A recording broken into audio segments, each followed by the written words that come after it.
All right. How ironic. I'm talking about taking care of your household, staying calm.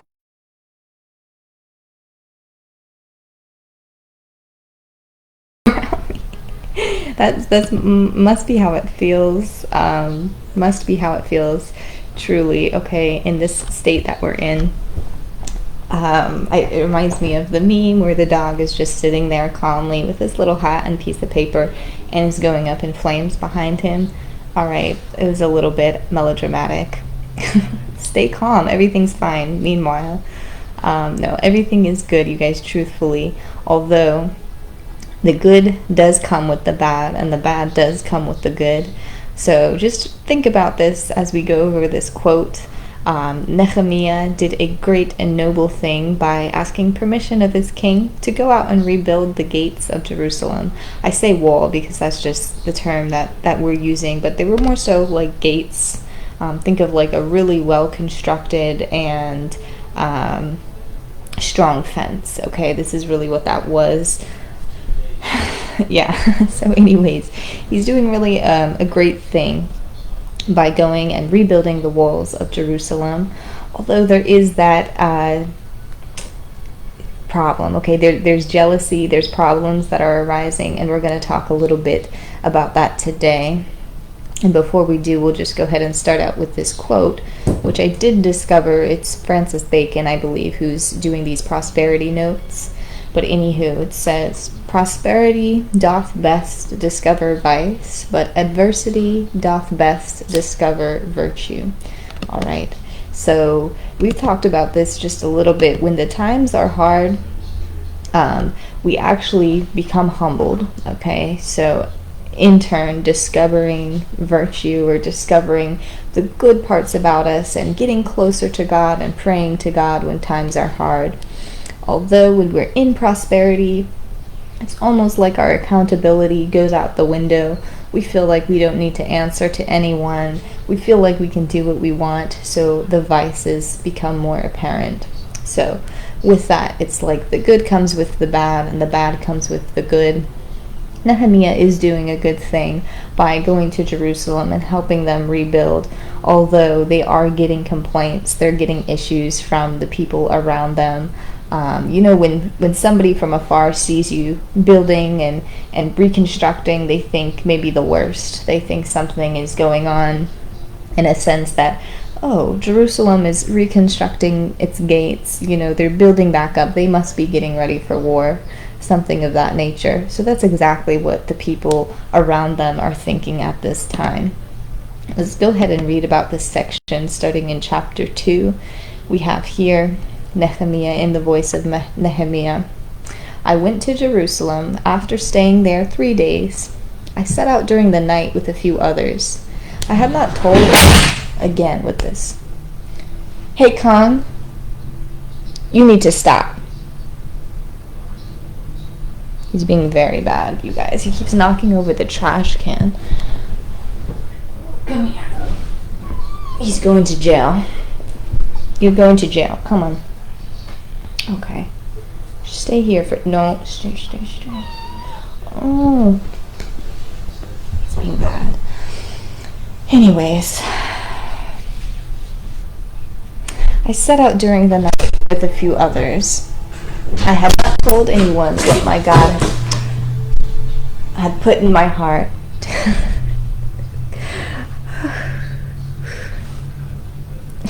So sorry. This is reality. He's going through his little phase right now, where he thinks he can get away with everything, and he does not learn either. So it's just a thing. Okay. Anyways, I set out during the night with a few others. I had not told anyone what my God had put in my heart to do for Jerusalem. There were no mounts with me except the one that I was riding on. The officials did not know where I had gone or what I was doing, because as yet I had said nothing to the Jews or the priests or the nobles or officials or any others who would be doing the work. All right. So this is as I was reading this part, I kept getting this lyric stuck in my head: real G's move in silence like lasagna. This exactly is Nehemiah during this time. He didn't want to just come in, on his royal horse, coming from the king's palace, and announcing to everybody in a very kingly-like fashion that he was going to rebuild. Because that's just not who he was, okay? He was a temple servant, essentially. Not temple servant, but he was a king's servant, essentially. He was a servant, and he was going to act as such, and he was going to work his way in slyly to go ahead and say what he was doing. And he was going to tell the people that were close to him, and we're going to find out, what was said. This was also his hometown too, so the fact that he came to Jerusalem and stayed a few days, recollected with his friends and things like that, that is what was taking place. Anyways, then I said to them, oh, this is the part two. So he goes actually to the gates and he, inspects them, and he sees, some of the gates are badly broken and burnt. That was the main issue, that they were burned down. And he goes and he's just looking around, the guards are kind of watching him like, what are you doing? What are you doing? You're just kind of moping around. What's going on? And then I said to them, you see the trouble we are in. Jerusalem lies in ruins, and its gates have been burned with fire. Come, let us rebuild the wall of Jerusalem, and we will no longer be in disgrace.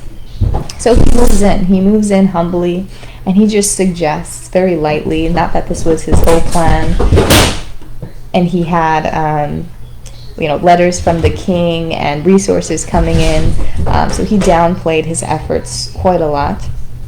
And it says here, after some time, do you need to go outside? So the issue too, I'm sorry to interrupt again, but there was flies from outside, and when I open the door for them in the morning, some of them come in and it drives them a little bit crazy. But he's kind of just going crazy on his own. You can hear it, but you cannot see it. Anyways, so they, oh my goodness.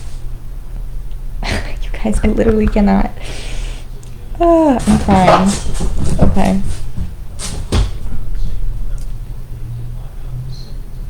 Let me go ahead and resume. So they actually begin doing the work. Okay, he gathers a lot of people because, like I said, this is very, very, takes a lot. Okay, it takes a lot of construction. It's a very, very large gate over different sections of Jerusalem. We have like the fountain gate, and we have a lot of things going on. Okay, anyways, he gets a lot of people together, all the resources, and he begins building. I skipped a little bit, but it says here, next to them, repairs were made by men of Gibeon and Mizpah, Melatiah of Gibeon and Jadon of Meronoth, places under the authority of the governor of Trans-Euphrates. Next to him, the repairs were made by the Levites under Rehum, son of Bani.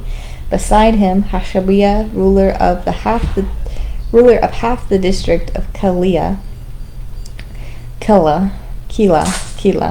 ruler of half the district of Keilah, carried out the repairs for his district. Next to them, the men of Tekoa repaired another section from the great projecting tower to the wall of Ophel. So putting in good work, spending a lot of time.